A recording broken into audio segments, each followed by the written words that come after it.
De inmediato entonces al servidor, al sembrador de la palabra. Lo recibimos con un aplauso al pastor Pablo.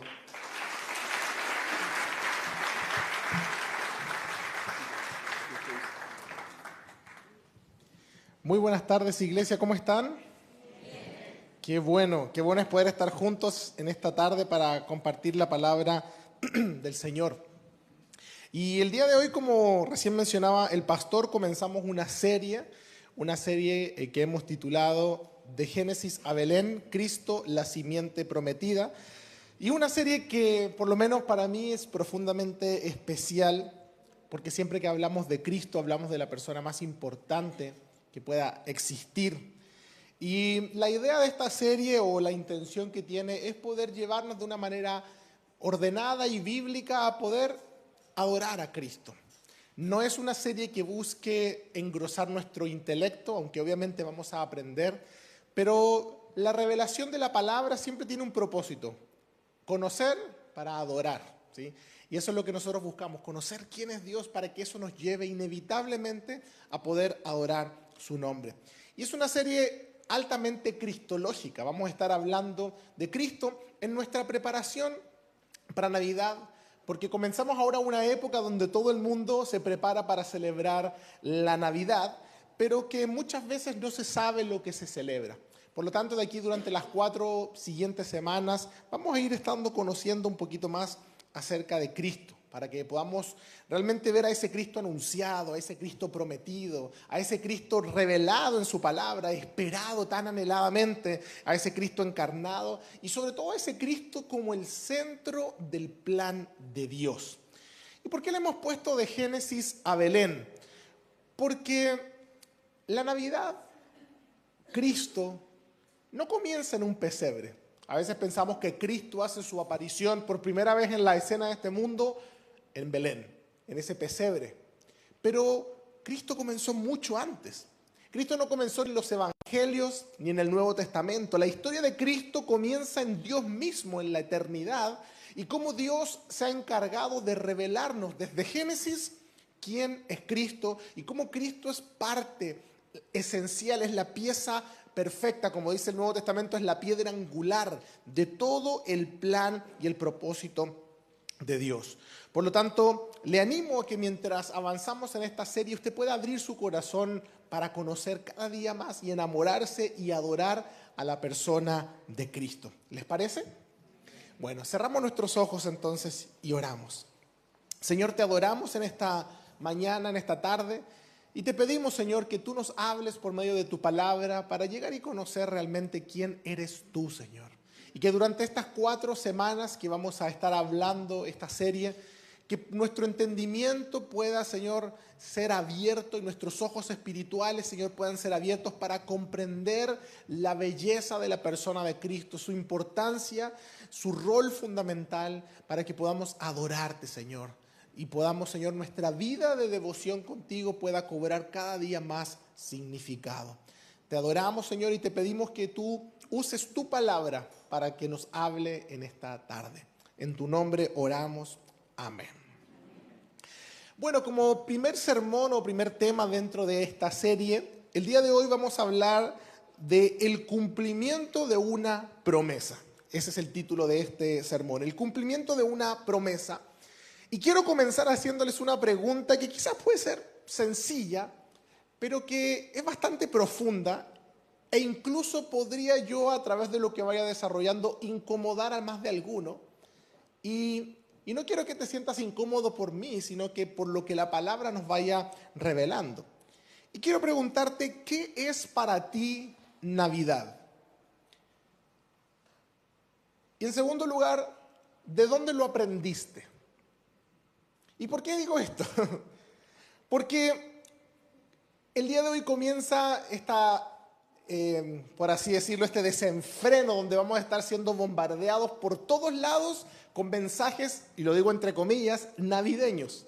Vamos a ver, ¿no es cierto?, cómo las vitrinas se llenan de luces, de productos a la venta, las películas en todas las plataformas con una temática navideña, las redes sociales, las canciones que se empiezan a escuchar por todos lados, los comerciales en la televisión, y de alguna u otra forma todos esos elementos nos están hablando, nos están predicando y nos están enseñando lo que es Navidad, pero lo que es Navidad para el mundo.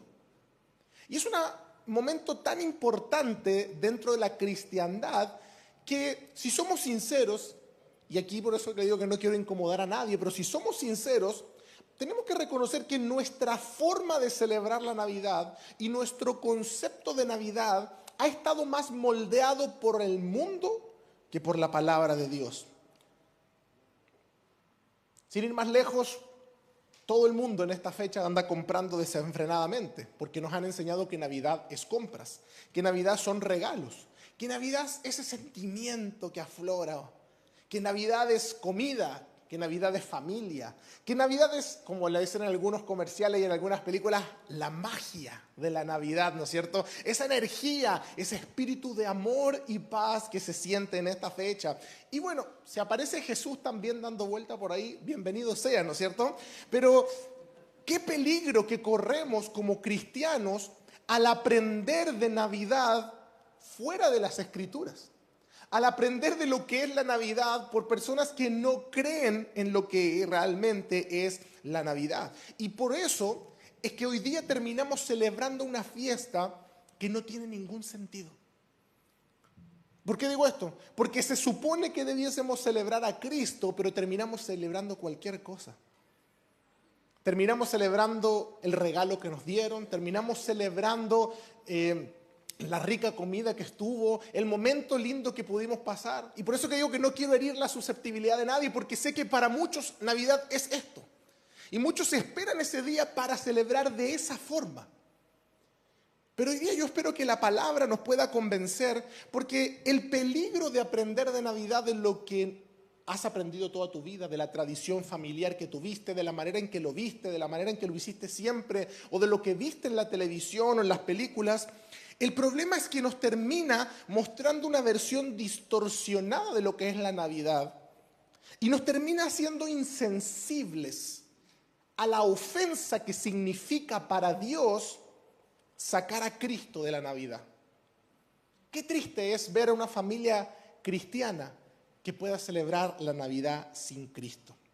Entonces la pregunta es: ¿de dónde aprendemos lo que sabemos acerca de Navidad? Y aquí surge un concepto bien interesante, que es la cosmovisión. No sé si usted lo ha escuchado antes, pero la cosmovisión es la manera que cada uno de nosotros ve e interpreta el mundo. Y esa cosmovisión está determinada por diferentes factores: tu cultura, tu familia, tu estrato social, la educación que tuviste, tu trasfondo, ¿no es cierto?, religioso, lo que te enseñaron tus papás, la ciudadanía que tú tienes, el país de donde tú vienes, tantas cosas que determinan lo que creemos y cómo vemos el mundo. Por lo tanto, cuando hablamos de un tema como la Navidad, debiésemos preguntarnos: ¿por qué cosmovisión estoy pasando la Navidad? ¿Estoy viendo esta fiesta de acuerdo a lo que siempre me dijeron y a lo que siempre vi?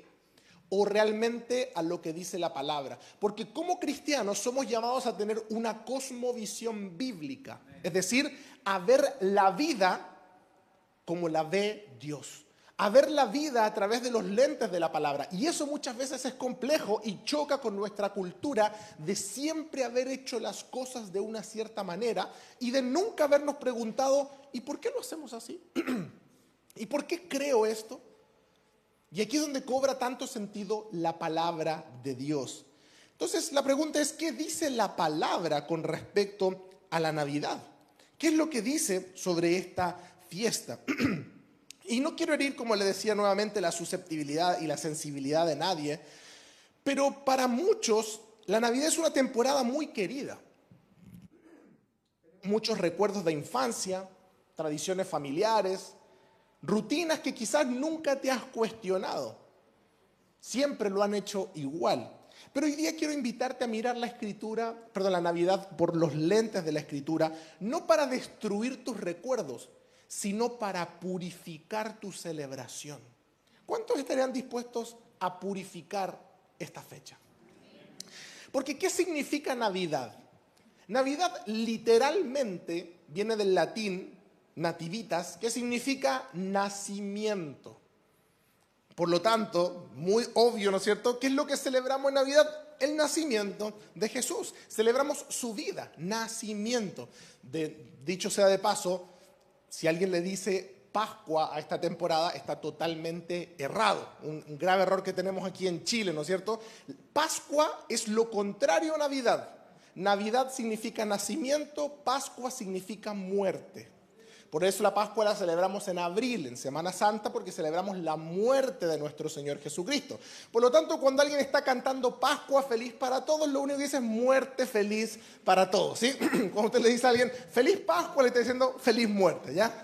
Así que ahora puede saber cuánto le han deseado la muerte sin que usted lo supiera.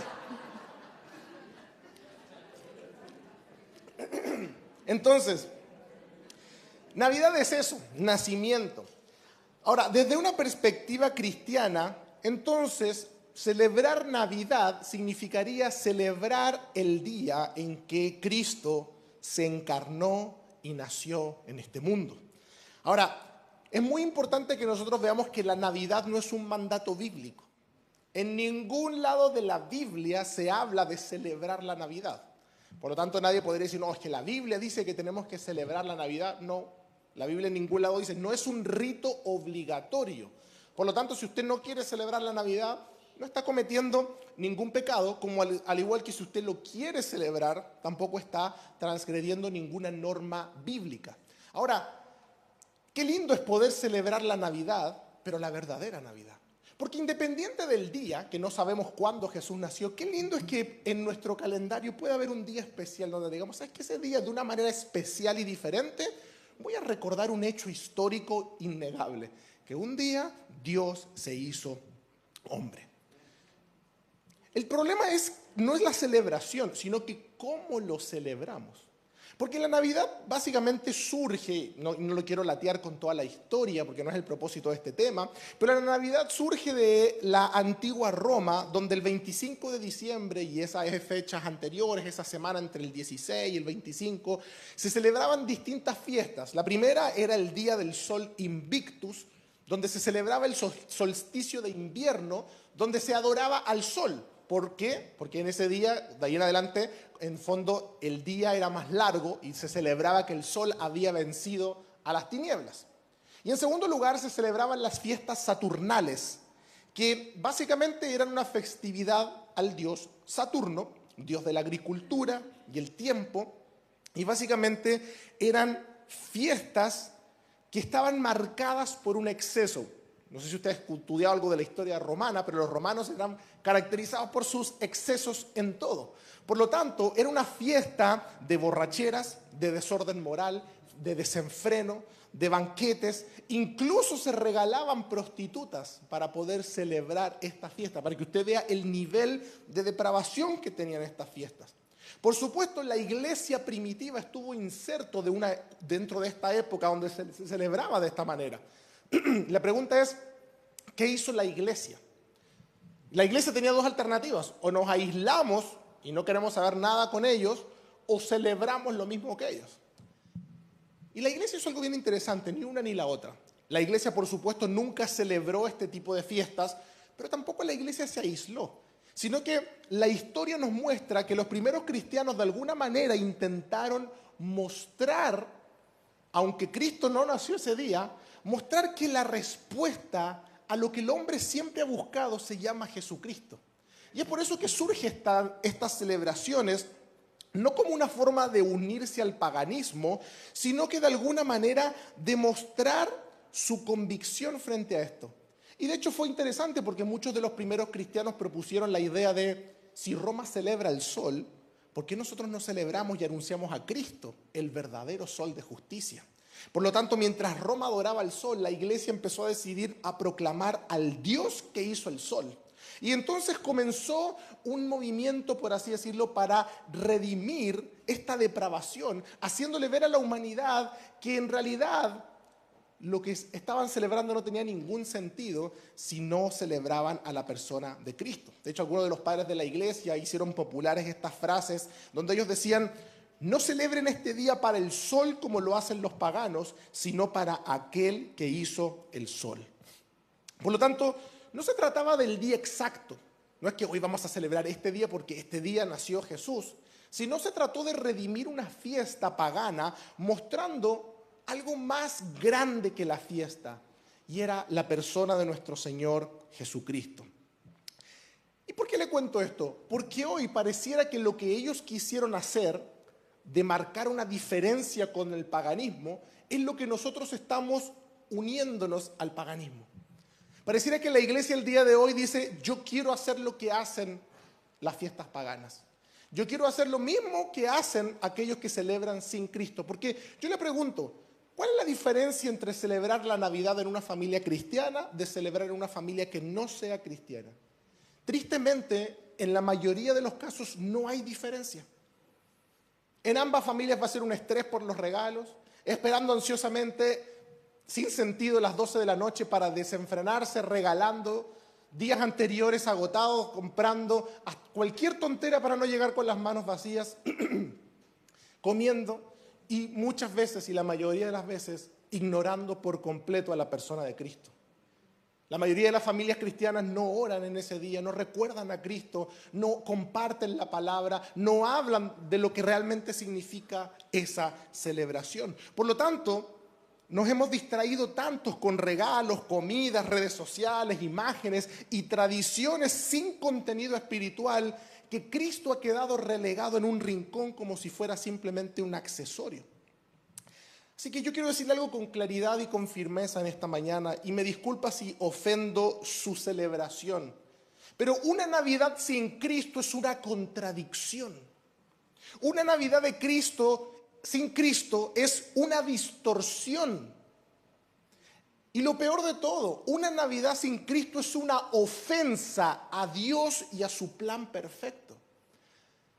Porque el hecho de que Cristo naciera es el resultado de una promesa cumplida. Y es lo que vamos a hablar esta mañana. Por lo tanto, cuando usted ignora lo que significa el día en que Cristo nació, usted lo que está haciendo es ignorar el plan de Dios, es minimizar el plan de Dios, es sustituir el plan de Dios por cualquier otra cosa. Y en ese sentido, mejor no celebre la Navidad. Diga que está celebrando otra cosa, si es que no va a celebrar a Cristo. Por lo tanto, yo quiero que miremos hacia lo que de alguna forma la primera iglesia intentó hacer, que fue redimir esta fecha. Porque de alguna manera ellos entendían que la depravación que veían en Roma solamente tenía una respuesta: redención. Y el único que podía traer redención era nuestro Señor Jesucristo. Y eso nos lleva a nuestra pregunta, es decir, ¿por qué cuando hablamos de Navidad tenemos que recurrir a Génesis? ¿Por qué no empezar en el pesebre? Y es porque la depravación del hombre no empezó en las fiestas romanas. La depravación del hombre no empezó el momento en que Cristo nació. La depravación de la humanidad comenzó en el huerto del Edén. Y es por eso que quiero que vayamos al libro de Génesis, donde vamos a estudiar el día de hoy lo que es una promesa cumplida. Porque cuando hablamos de redención, hablamos de la promesa más grande hecha a la humanidad y su perfecto cumplimiento. Y yo quiero animarlo a que al terminar esta serie y al terminar el día de hoy este mensaje, usted pueda ver que si Dios cumplió esta promesa, Dios puede cumplir cualquier promesa que haya hecho a su vida. Así que vamos al libro de Génesis, el capítulo número 3, y vamos a leer los primeros 15 versículos para poder introducirnos y entender un poquito esta historia. Seguramente usted ha escuchado esto muchas veces, así que le va a ser el relato bastante familiar. Dice: pero la serpiente era astuta, más que todos los animales del campo que Jehová Dios había hecho, la cual dijo a la mujer: ¿con que Dios os ha dicho que no comáis de todo árbol del huerto?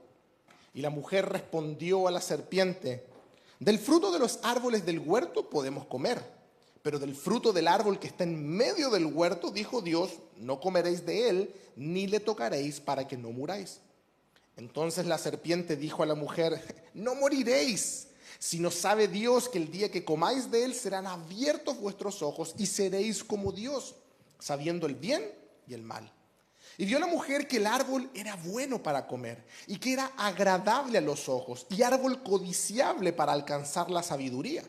Y tomó de su fruto y comió y lo dio también a su marido, el cual comió así como ella. Entonces fueron abiertos los ojos de ambos y conocieron que estaban desnudos. Entonces cosieron hojas de higuera y se hicieron delantales. Y oyeron la voz de Jehová Dios que se paseaba en el huerto al aire del día. Y el hombre y su mujer se escondieron de la presencia de Jehová Dios entre los árboles del huerto.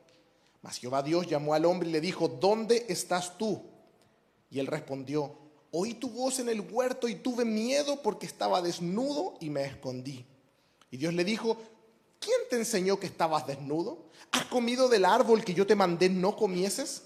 Y el hombre respondió: la mujer que me diste por compañera me dio del árbol y yo comí. Entonces Jehová Dios dijo a la mujer: ¿qué es lo que has hecho? Y dijo la mujer: la serpiente me engañó y comí. Y Jehová Dios dijo a la serpiente: por cuanto hiciste esto, maldita serás entre todas las bestias y entre todos los animales del campo. Sobre tu pecho andarás y el polvo comerás todos los días de tu vida. Y pondré enemistad entre ti y la mujer, entre tu simiente y la simiente suya. Esta te herirá en la cabeza y tú le herirás en el calcañar. De este pasaje vamos a extraer 3 puntos claves en esta mañana para que usted me vaya siguiendo. El primero va a ser la tragedia humana, el problema real que hizo necesaria la Navidad. El segundo punto que vamos a tratar es la promesa soberana, lo que Dios prometió en Génesis 3:15, donde está el centro de nuestro mensaje en esta mañana. Y finalmente, el cumplimiento en Belén.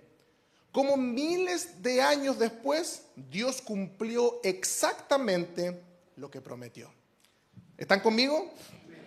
Vamos entonces a la primera, la tragedia humana. Es decir, ¿por qué se necesitó una Navidad en primera instancia?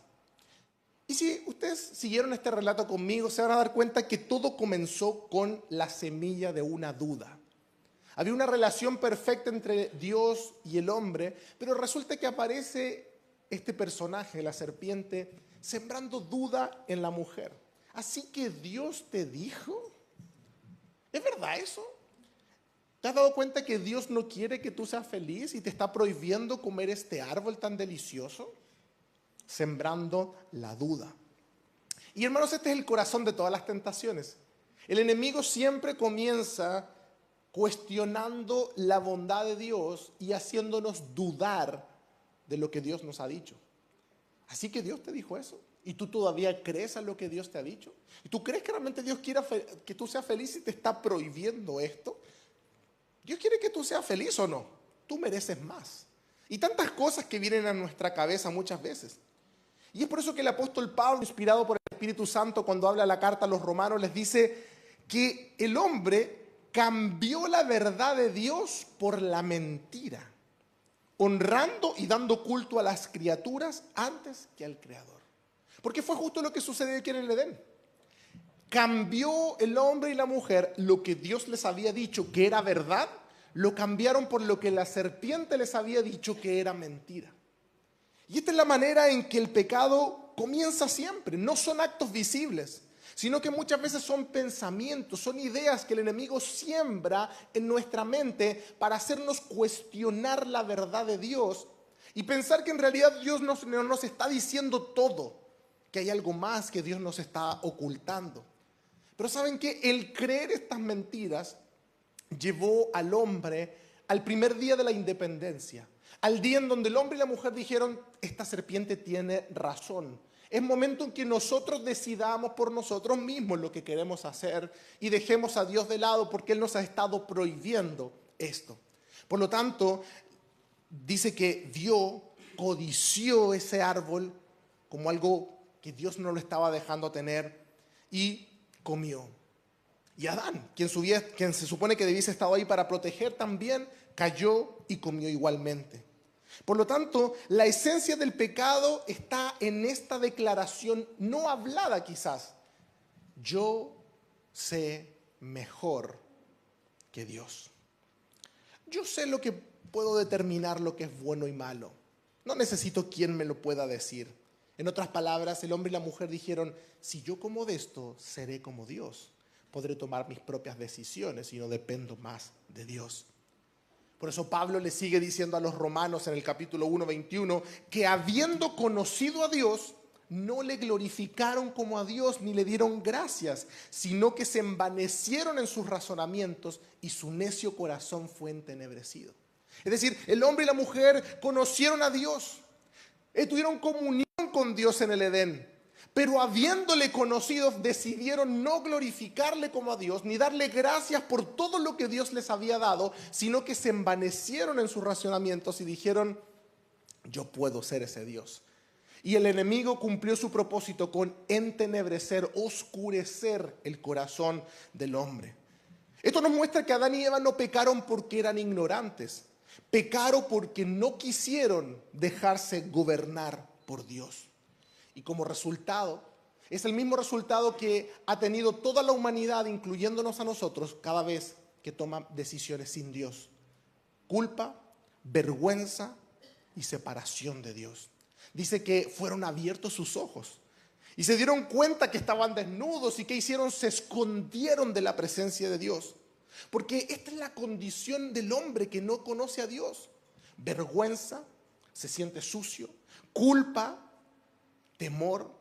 Y finalmente es lo que Pablo continúa describiéndole a los romanos en el capítulo 3, versículo 10, que no hay ningún justo, ni a uno, no hay quien entienda, y dice, no hay quien busque a Dios.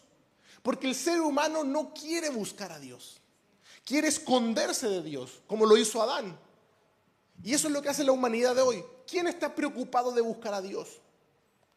El mundo está preocupado de sacar a Dios del sistema. Y este es el retrato más realista del ser humano, que la humanidad no es buena, pero necesita mejorar. Lo que nos muestra aquí es que la humanidad es mala y necesita ser rescatada de su maldad. Que la humanidad está bajo pecado, bajo maldición y necesita a alguien que venga a rescatarla de su pecado y de su maldición.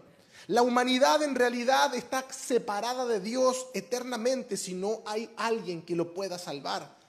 Por eso Pablo continúa en el capítulo 3, 23 de Romanos y dice que esto resultó en que todos pecaron y como todos pecaron están destituidos de la gloria de Dios. Y ese todos nos incluye a ti y a mí porque todos nosotros hemos pecado y nuestro pecado, así como el pecado de Adán, nos destituye de la gloria de Dios. Y esa es la realidad de lo que se conoce como el primer Adán. Porque cuando Adán pecó, en él estábamos pecando todos. Porque Adán pecó como cabeza de la humanidad.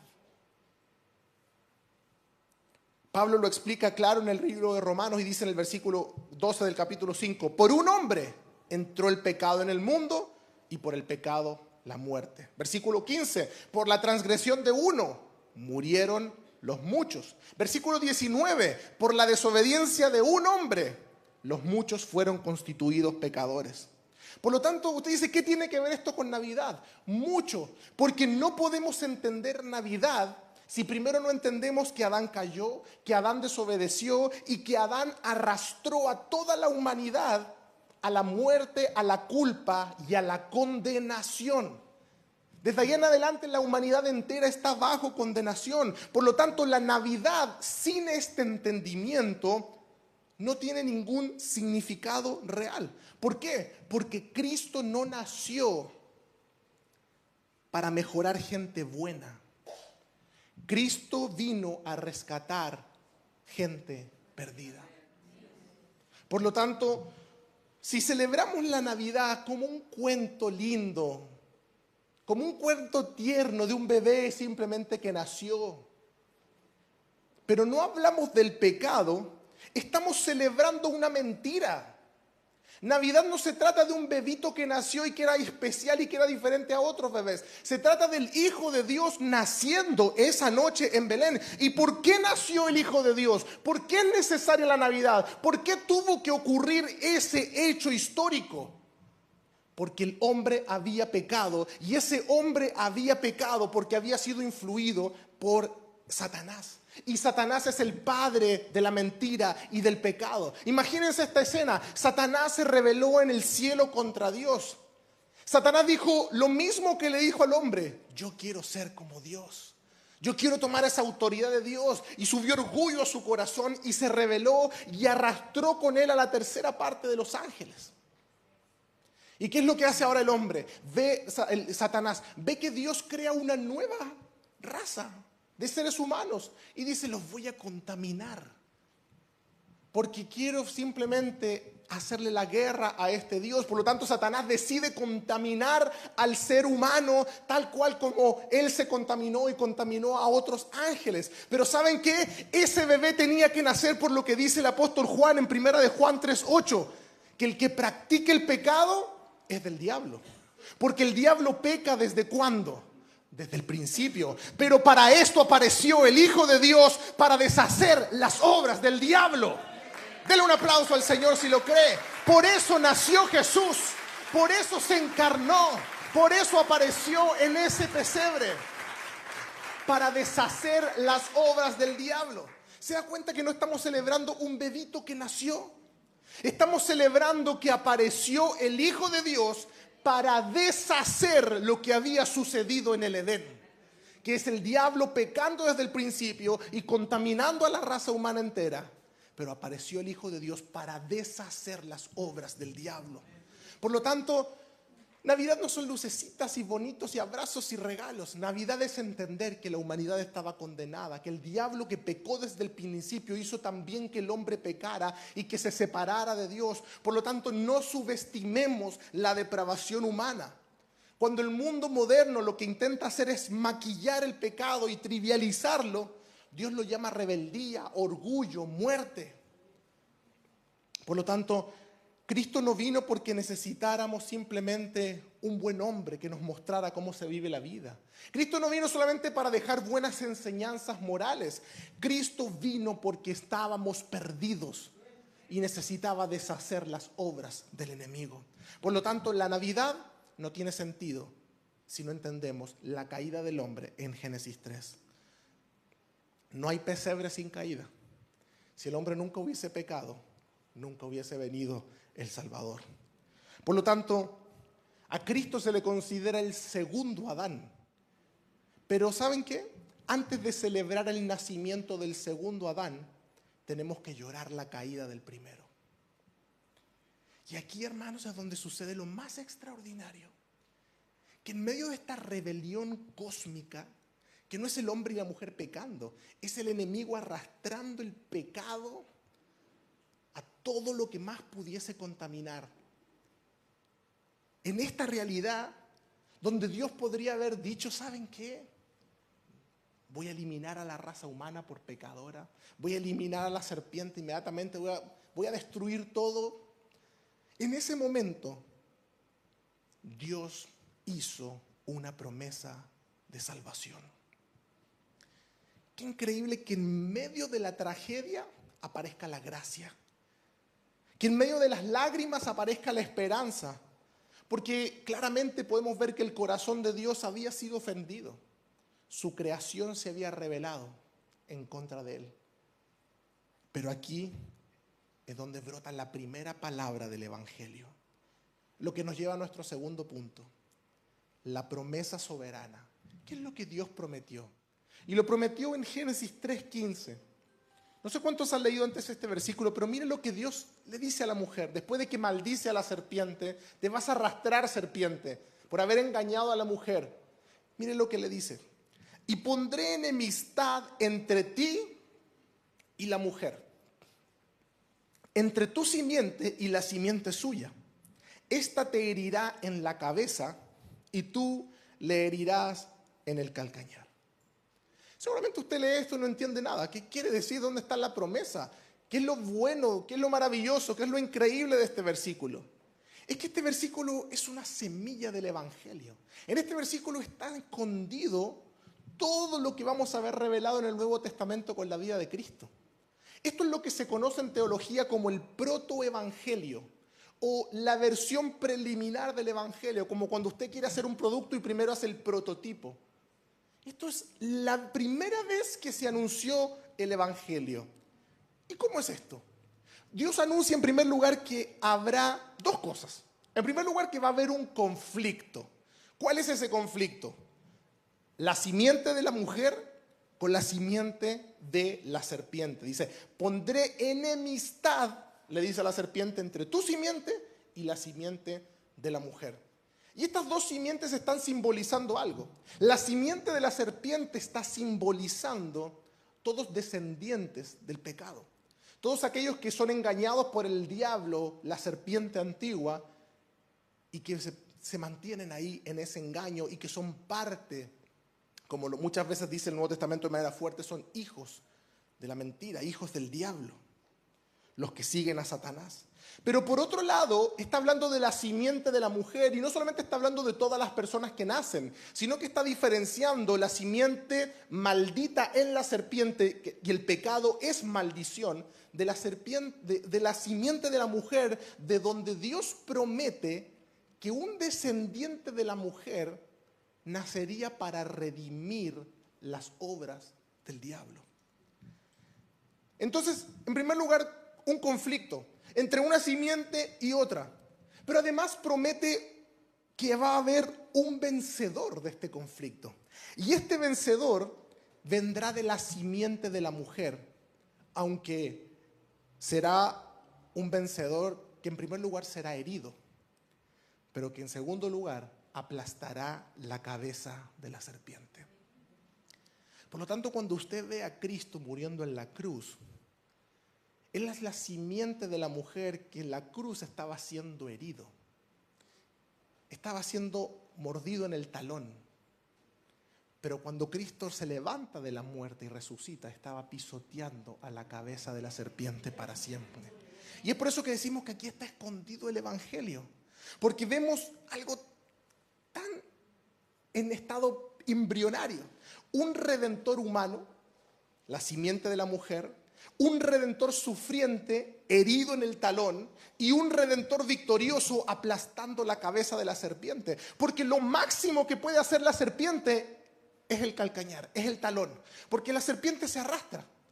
Y por eso Dios antes le dice la maldición. Primero serpiente, seguramente antes la serpiente no se arrastra. Dice, ahora tú te vas a arrastrar. Y como te arrastras, en la simiente que nacerá te va a poner la pierna encima para aplastar tu cabeza. Y lo máximo que una serpiente puede hacer en esa condición es morderte el talón. No le da para más. Y entonces se dijo, el descendiente de la mujer te aplastará, tú le alcanzarás a morder, pero él te aplastará la cabeza para siempre. Y es por eso que en el plan perfecto de Dios no solamente Jesús nació, sino que Jesús tuvo que morir y sufrir. Y el enemigo pensó que estaba ganando, pero solo estaba mordiendo el talón. Pero cuando Cristo resucitó, aplastó la cabeza de la serpiente para siempre. Por lo tanto, hermanos, si estás en Cristo, estás en la simiente vencedora. Estás en la simiente que no pudo vencerle la muerte. Por lo tanto, lo que sucede aquí es algo increíble, que Dios hace una promesa de redención. Y esa promesa es: un día, mujer, tú que fallaste, tú que te dejaste seducir por la serpiente, no te preocupes. Imagínense lo maravilloso que es Dios. Y esto es la gracia. En vez de Dios haberle dicho, mujer, tú eres maldita, como lo hizo con la serpiente, le dijo, mujer, voy a redimir tu simiente. De tu simiente saldrá alguien que te reivindicará. Saldrá alguien que vencerá a la serpiente que te engañó. Y eso es algo tan maravilloso. Ahora, esa es la promesa que Dios da. Pero cuando hay una promesa, esa promesa tiene que ser creída. Y ¿saben lo increíble de esto? Es que Adán creyó la promesa. Porque a veces pensamos que solamente Adán cayó, pecó. Pero Adán creyó a la promesa. Imagínense a Adán escuchando esto, que Dios le promete a su esposa tener un hijo que vencería a la serpiente. Y la serpiente está ahí. Adán dice, casi que, ¿cierto?, que nazca ese hijo, quiero derrotar a esta serpiente ahora. Pero miren lo que Adán hace, que es algo sorprendente. Versículo 20, esto es 3:15, 3:20, 5 versículos más adelante, cuando Dios termina, ¿no es cierto?, de sacar al hombre del Edén y de todo esto. Dice, y llamó Adán el nombre de su mujer Eva, por cuanto ella era la madre de todos los vivientes. Hasta este punto, si ustedes se dan cuenta en la historia, dice que la serpiente engañó a la mujer. Nunca se menciona que ella se llama Eva. Aquí es donde ella se llama Eva. Porque Eva significa la madre de todos los vivientes. Y esto me encanta porque el mundo acaba de caer en la muerte. Por el pecado dice que entró la muerte en el mundo. Pero Adán no la llama, tú eres la madre de los muertos. No la llama, tú eres la que arruinó todo. No la llama, tú eres la compañera de mi caída. Adán la llama vida. ¿Por qué? Porque Adán creyó que ahora veía muerte, pero que de ella saldría vida, que de ella saldría una simiente, que de ella saldría un redentor. Entonces, en medio de ese jardín donde acaba de suceder el pecado más horrendo de la humanidad, también nació fe para creer en la promesa de Dios. Y esto es como siempre funciona lo que nosotros tantas veces predicamos en el Nuevo Testamento, que es por gracia. ¿Por qué? Porque el hombre pecó y ¿qué Dios hizo? En vez de castigar al hombre, ¿qué Dios dice? Gracia, te extiendo la gracia. Te ofrezco una promesa. Pero Señor, si acabo de pecar, ahí está, voy a redimirte. Pero la Biblia dice que es por gracia por medio de la... Y eso es lo que vemos acá, que Dios da un plan de gracia y el hombre responde en fe, creyendo que Eva cumpliría la promesa de Dios. Y esto es tan maravilloso porque ahora, si nosotros vemos, cuando nosotros tenemos fe, entonces Dios perdona nuestros pecados. Pero ¿cómo se perdonan los pecados de acuerdo a la Biblia? Con sangre, con muerte. Y nosotros lo vemos durante todo el Antiguo Testamento, corderos siendo sacrificados para cubrir el pecado hasta Cristo. Pero acá acaba de ocurrir el primer sacrificio por el perdón de los pecados. 3:20, Adán llama a Eva la madre de todos los vivientes. 3:21, versículo que sigue. Y Jehová Dios hizo túnicas de pieles para Adán y su mujer y los vistió. Adán tiene fe, creo, Señor, ella va a ser la madre de todos los vivientes. ¿Y cómo responde Dios? Poniéndoles túnicas para vestirlos. La pregunta es, ¿de dónde sacó Dios la piel para hacer esas túnicas? No lo dice. Pero podemos inferir que la única manera de sacar piel es de un animal. Y por lo tanto, ese animal tiene que haber muerto.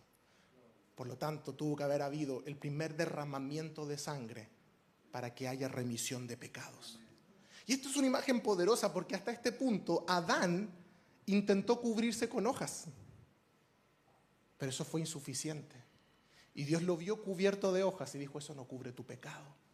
Por lo tanto, Dios tuvo que sacrificar un animal, derramar sangre para cubrirlo con pieles, simbolizando su sangre que vendría más adelante, cómo su gracia nos cubre y nos redime de todo pecado.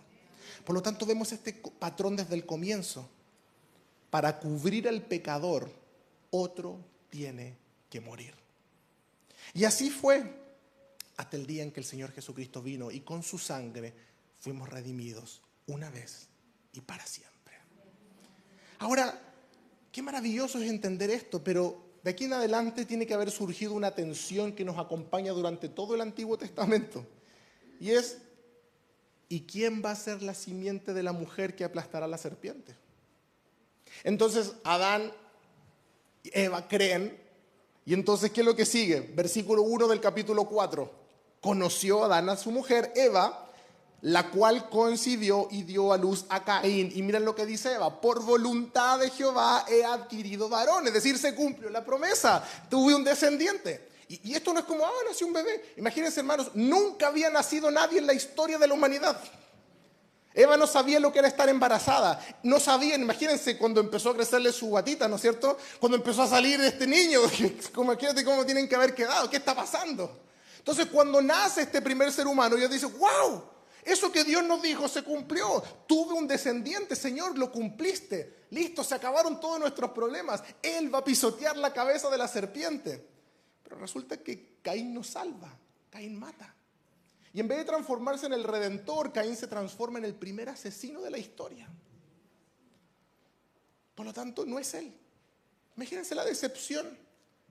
¿Qué pasó acá? ¿Falló la promesa de Dios? Entonces, generación tras generación fue esperando con anhelo cuándo sería esto. Nosotros vemos que para la época de Noé el mundo había caído en tal depravación y en tal maldad que Dios decide destruir con el diluvio, ¿verdad? Pero miren lo que dice el papá de Noé. Génesis 5:29, vivió Lamec 182 años. 182 años vivió este hombre hasta este punto de ver pura maldad. Dice, y engendró un hijo y llamó su nombre Noé, diciendo, este nos aliviará de nuestras obras y del trabajo de nuestras manos a causa de la tierra que Jehová maldijo. Si cuando nació Noé dijeron, wow, sí, este es, Señor, tú lo vas a cumplir, y los papás de Noé creyeron de alguna manera en que él traería alivio. Y parece que va todo bien porque el Señor usa a Noé y le dice, tú vas a salvar a todos, y construye el arca y se salvan todos, pero resulta que Noé sale del arca y se emborracha. Y se dieron cuenta que Noé.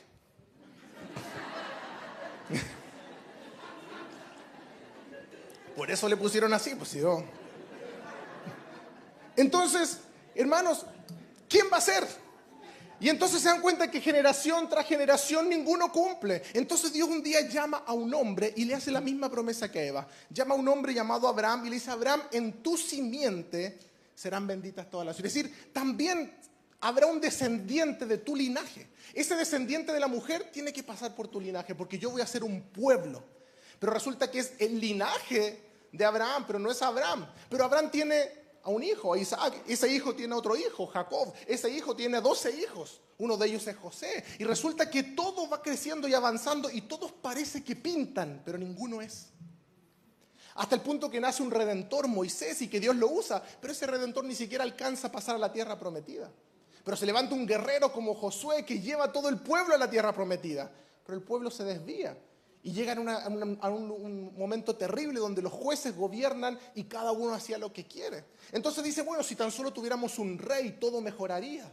Pero resulta que el primer rey no agrada a Dios.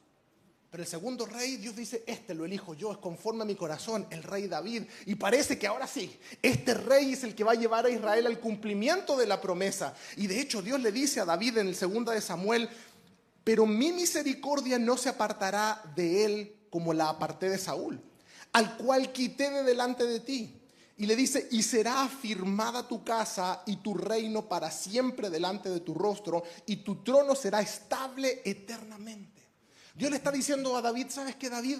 Tampoco eres tú, pero es tu descendencia, es tu hijo. Y en tu hijo no me voy a apartar como dice de Saúl, sino que se sentará en tu trono un descendiente tuyo que reinará no por 5, 10, 15, 20 años, sino que se sentará en el trono un descendiente tuyo que reinará para siempre. Entonces David se alegra, pero resulta que su hijo no solamente es un gran sabio, sino que su hijo es el mayor apóstata de la fe de Israel hasta ese tiempo. Y divide a la nación e introduce adoración a ídolos falsos. Entonces Salomón tampoco era. Y entonces Dios manda profeta tras profeta, tras profeta, tras profeta, anunciando que no pierdan la esperanza, que un día vendría alguien que pisotearía la cabeza de la serpiente. Pero los profetas solo anuncian al Mesías, no son el Mesías. Y parece que la historia cada vez va de mal en peor, porque después Israel es exiliado, todos lo conquistan. Y cuando nosotros abrimos el Nuevo Testamento, nos damos cuenta que después de 400 años de silencio, hay un pueblo subyugado por otra nación más. Lo han subyugado los babilónicos, los asirios, lo han subyugado los persas, los griegos, y ahora, para más remate, los romanos. Por lo tanto, el susurro gritado de todo el Antiguo Testamento es este: Señor, ¿cuándo nacerá el descendiente de la mujer que pisoteará la serpiente? Si usted quiere que le resuma el Antiguo Testamento, de eso se trata, de mostrarnos historia tras historia que no existe hombre capaz de redimir a la humanidad, pero que en medio de toda esa maldad Dios ha usado naciones, personas, reyes, personas humildes para ir construyendo un plan perfecto. Lo que nos lleva al libro de Gálatas. cuando el apóstol Pablo dice en el capítulo 4, versículo 4, que cuando vino el cumplimiento del tiempo, entonces Dios envió a su Hijo, nacido de mujer y nacido bajo la ley. No fue cuando el hombre quiso, no fue cuando el hombre pensaba que este rey sí o que esta persona sí, fue cuando Dios determinó que era el tiempo perfecto y se cumplió ese tiempo. Y ese tiempo fueron miles de años de diferencia entre la promesa y el cumplimiento. Pero llegó el tiempo. Y miren lo que dice aquí Pablo. Cuando vino el cumplimiento del tiempo, Dios envió a su Hijo, nacido ¿de qué? De mujer. Lo que nos lleva a nuestro tercer punto, el cumplimiento en Belén. Como miles de años después, Dios cumplió exactamente lo que prometió. ¿Cuándo lo cumplió? Cuando vino el cumplimiento del tiempo. ¿Y por qué es esto tan glorioso, hermanos? Porque Dios podría haber mandado un representante divino, así como vemos en las películas, ¿no es cierto? Superman. Lo mandan de otro planeta, ¿no es cierto? Y cae un meteorito en la Tierra y ahí nace un bebé, ¿no es cierto? Y que es todopoderoso y un bebé que tiene capacidades que nadie más tiene. Dios podría haber dicho, ahí les mando a mi hijo. Y de repente cayó un meteorito, ¿no es cierto? Y un bebé así, hoy tiene poderes este bebé y lo recoge una familia y lo adopta y no sé, toda una historia. Pero Dios había prometido que vendría de la mujer. ¿Cómo? Si es una simiente pecadora. Y es por eso que no se necesitaba un Adán, sino que se necesitaba la simiente de Dios implantada en una mujer, para que de ella saldría el Salvador del mundo. Por tanto, no es cuando el mundo quiso, sino que es cuando Dios quiso. Ni un siglo antes, ni un siglo después. En el lugar correcto, nacido de mujer, porque era el cumplimiento de la simiente de la mujer. ¿Y saben qué? Este era el sueño de toda mamá judía. Toda mamá judía durante todo el Antiguo Testamento tiene que haber soñado con ser la mamá del Mesías. Era la promesa. Cada vez que una mujer judía se embarazaba era, ¿y si este es?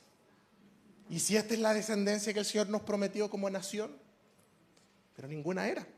Pero ¿saben qué? Durante siglos cada familia en Israel que conocía esta promesa anhelaba que un día el Mesías naciera en su familia. Pero tenía que ser de mujer, del linaje de Abraham, descendiente de David. ¿Y cuándo sucedió? Sucedió de la forma menos pensada, cuando una jovencita, que no era hija de ningún sacerdote, no era la princesa de ningún palacio, no era la mujer más grande de la ciudad, lo más probable es que haya sido una jovencita anónima, en un pueblo sin ninguna importancia llamado Galilea. Pero dice Lucas capítulo 1 que al sexto mes el ángel Gabriel fue enviado por Dios a una ciudad de Galilea llamada Nazaret, a una virgen desposada con un varón que se llamaba José, uy, qué coincidencia, de la casa de David. Y el nombre de la virgen era María. Resulta que hay una descendiente de David, tanto José como María eran descendientes de David. Nadie los conocía, pero venían del linaje de David. Y el ángel les dice, María, no temas, porque has hallado gracia delante de Dios, y ahora tú concebirás en tu vientre y darás a luz un hijo, y llamarás su nombre Jesús. Este será grande, este sí, y será llamado Hijo del Altísimo, y el Señor Dios le dará el trono de David su padre. La promesa que Dios le hizo a David, que un descendiente se sentaría sobre su trono y que su reinado no tendría fin, estaba por cumplirse en la vida de Jesucristo. Por lo tanto, hermanos, cuando usted adora al niñito Jesús, usted está insultando el plan poderoso de Dios de mandar a su Hijo como el descendiente perfecto que pisotearía la serpiente. Usted está insultando el plan de Dios de que el Salvador del mundo se va a sentar en un trono cuyo reino no tendrá fin. Y usted está diciendo, es el niñito Dios. Qué insulto más grande para el plan perfecto y magistral de nuestro Señor Jesucristo, que le tomó miles de años hasta aquella noche en Belén que pudo nacer el Salvador del mundo. De una forma inimaginable, a través de una virgen que por la obra del Espíritu Santo iba a conceder, porque María le dice, pero ¿cómo va a ser esto? Y él le dice, el Espíritu Santo vendrá sobre ti. No necesito a José, no necesito otro Adán. La raza humana ya está infectada, no queremos otros. Si hemos probado miles de años que lo único que nace entre el resultado de un hombre y una mujer es otro hombre pecador. Por lo tanto, tiene que nacer de ti para que se cumpla la simiente de la mujer. Pero el Espíritu Santo vendrá sobre ti y con su sombra te cubrirá. Por lo cual también el santo ser que fue puesto en ese vientre será llamado Hijo de Dios. Por lo tanto, en Belén entendemos cómo, no por la voluntad de un hombre, sino por el poder del Espíritu Santo, se cumple la promesa de Génesis 3:15. Así cumple Dios, hermanos, más allá de todo lo imaginado. Y lo más lindo es la respuesta de María, nuevamente la fe. Entonces María dijo: he aquí la sierva del Señor, hágase conmigo conforme a tu palabra. Qué maravilloso es esto, mis hermanos. Y luego, claro, llega la noche que nosotros tan bien conocemos. Cuando dice en Lucas capítulo 2 que en aquellos días se promulgó un edicto por parte de Augusto César. ¡Uy, qué coincidencia! No es coincidencia. Desde la perspectiva humana es un decreto político, pero desde el cielo es Dios moviendo un imperio entero para hacer que María y José lleguen a la ciudad de Belén, porque el Mesías tenía que nacer en Belén. Es el plan perfecto de Dios. Puntada tras puntada, como esos bordados, ¿no es cierto?, que se hacen y que si uno los ve por el otro lado parece que no es nada. Entonces uno ve los errores de los hombres, el pecado, la maldad, todo el desvío, y dice: esto está todo arruinado, pero el Señor le da vuelta y dice: es que es mi plan perfecto. Mi plan perfecto está construido en base a hombres imperfectos, para su perfecta voluntad se pueda cumplir. Por lo tanto, de una manera increíble, María y José hacen un viaje larguísimo para que lleguen al lugar menos pensado, a un pesebre, y que digan la palabra tan hermosamente: y dio a luz su primogénito, y lo envolvió en pañales, y lo acostó en un pesebre, porque no había lugar para ellos en el mesón. ¡Qué contraste!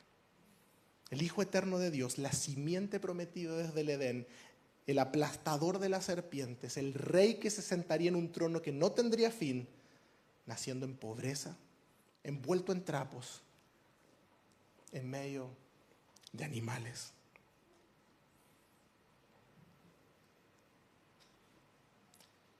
La pregunta es: ¿va a seguir celebrando Navidad de la misma forma? ¿Va a seguir quitándole protagonismo al Rey de Reyes? ¿Va a seguir simplemente centrado en ti? Cuando esa noche, y lo que recordamos el día de hoy, aunque no es la fecha, recordamos que un día Dios prometió y Dios cumplió. Y esa es una garantía, hermanos, porque Dios tardó miles de años en cumplir. Pero ¿saben qué? Después nos hizo una segunda promesa y lleva 2000 años sin cumplir, pero ¿saben qué? Cumplirá. Y el Señor volverá por los suyos. El Señor volverá por los suyos. Y un día, así como se abrió el cielo para cantar gloria en las alturas por el bebé que nacía, un día se abrirán los cielos y todo ojo le verá. Y todo ojo le verá. Y el Señor vendrá por su pueblo, porque no importa cuántos le tengan por tardanza, el Señor cumplirá su promesa. Por eso cuando usted celebre la Navidad, no solamente celebre que Cristo nació, sino que Cristo volverá. Porque el pesebre es un indicio del futuro, que si Dios también hace 2000 años atrás cumplió, va a cumplir de nuevo. Va a cumplir de nuevo. Como dice Pedro, no importa cuáles le tienen por tardanza, cumplirá de nuevo. Y así como aquella noche, dice que os ha nacido hoy en la ciudad de David un Salvador, que es Cristo el Señor. Eso es lo que celebramos. Un Salvador que es Cristo y es Señor. Salvador porque Él es el que viene a rescatarnos de nuestros pecados. Cristo porque Él es el Mesías, Él es el ungido, Él es el prometido desde la antigüedad. Y Señor, porque el que está en esta pesebre no es el niñito Dios, es Dios mismo encarnado. Por eso los ángeles nos dijeron: vayan a ver al niñito que nació. Vayan a ver, porque nos ha nacido un Salvador, que es el Mesías prometido y es el Señor de todo. Por lo tanto, hermanos, yo te hago una pregunta el día de hoy. ¿Dónde estás? ¿Estás en Adán o estás en Cristo? Porque cuando Cristo nace el segundo Adán.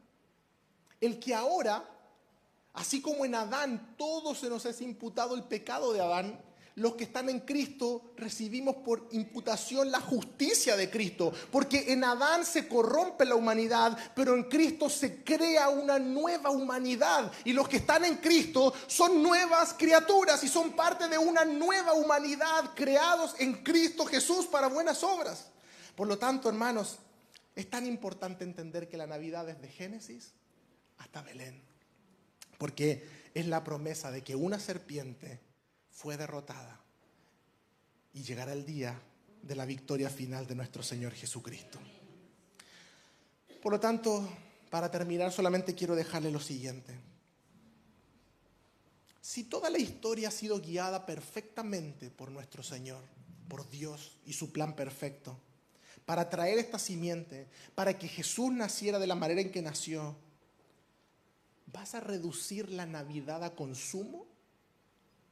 ¿A tradición? ¿A decoración? ¿A comida? ¿Te importa más lo que pueda pensar tu familia? ¿O vas a tomar una decisión y vas a decir, este año voy a celebrar a Cristo?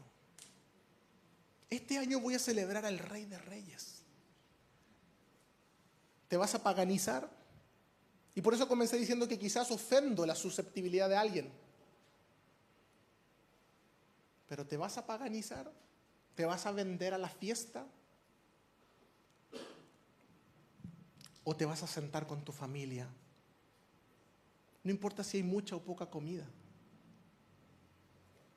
Y te vas a sentar y hablarán de Cristo. Y le contarás a tus hijos la historia más extraordinaria jamás contada. Y le dirás a las próximas generaciones que hay un Redentor que viene por ellos. Después decimos, ¿por qué las generaciones están como están? Porque los padres no hablan de Cristo a sus hijos.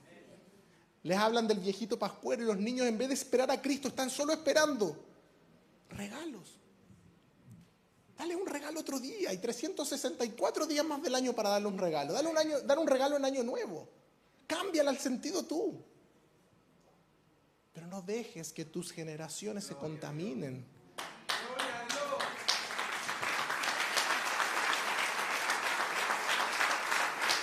Porque después lo vas a lamentar. Después lo vas a lamentar cuando tengas hijos que no sigan al Señor. Si tú lo pintas como un cuento, ellos lo creerán como un cuento. Y si pones a la misma par a Jesús que el viejito pascuero, cuando conozcan que el viejito pascuero no existe, van a decir, Jesús tampoco existe. Por lo tanto, hermanos, tú y yo tenemos un privilegio. Vivimos al otro lado del cumplimiento. Ya sabemos lo que pasó. Y eso nos da garantías de lo que pasará. ¿Vas a celebrar a Cristo sobre todo? Cierra tus ojos en esta mañana.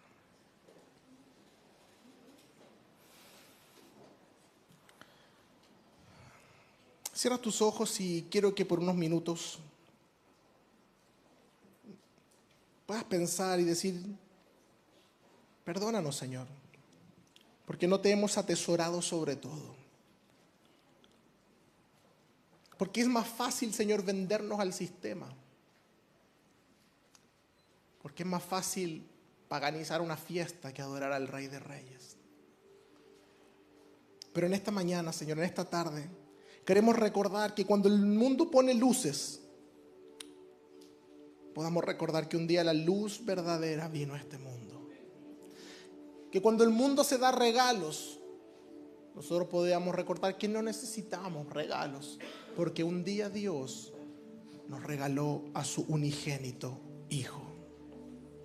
Que cuando el mundo con suerte pone un pesebre para adornar un árbol, Señor, nosotros podamos recordar, Señor, que un día, miles de años después, tú cumpliste tu palabra. Gracias, Señor, porque tú prometiste y cumpliste.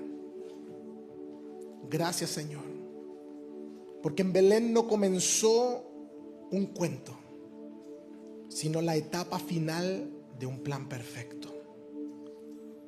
Gracias, Señor. porque un día el Verbo se hizo carne y habitó entre nosotros y vimos su gloria.